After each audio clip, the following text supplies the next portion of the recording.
झूठे भरा मामा पलले हलिया दिलवा से जहान तू बिकल ही गे।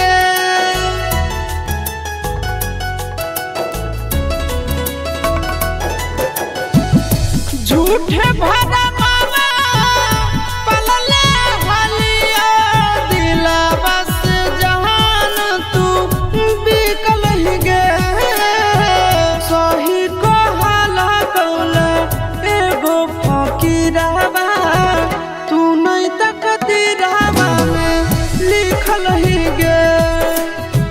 सही कहला कौले एगो फकीरवा तू नहीं तकदीरवा में लिखल ही गे।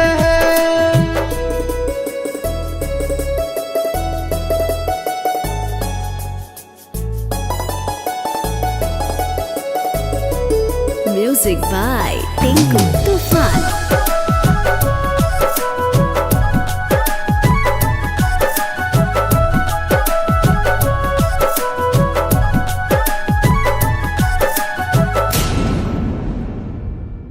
भले हानिया लग जात तब रखले हलिया साथ तोर चलते घर परिवार मार दिल को हमरा लात।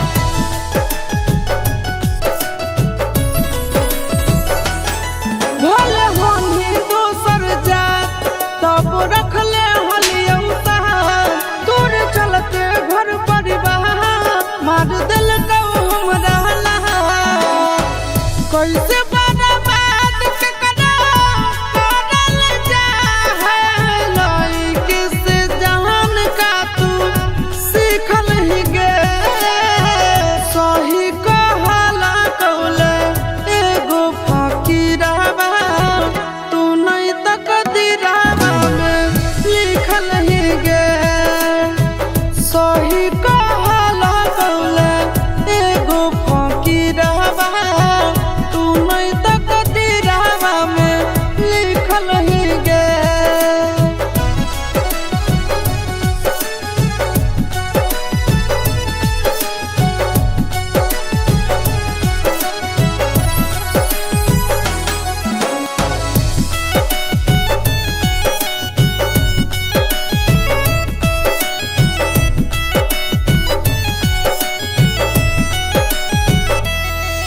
अपने नहायापन होबै नसीब के की दिए दो मरन दिल पर ऐसन चोर रहत जिंदगी भर अफसोस।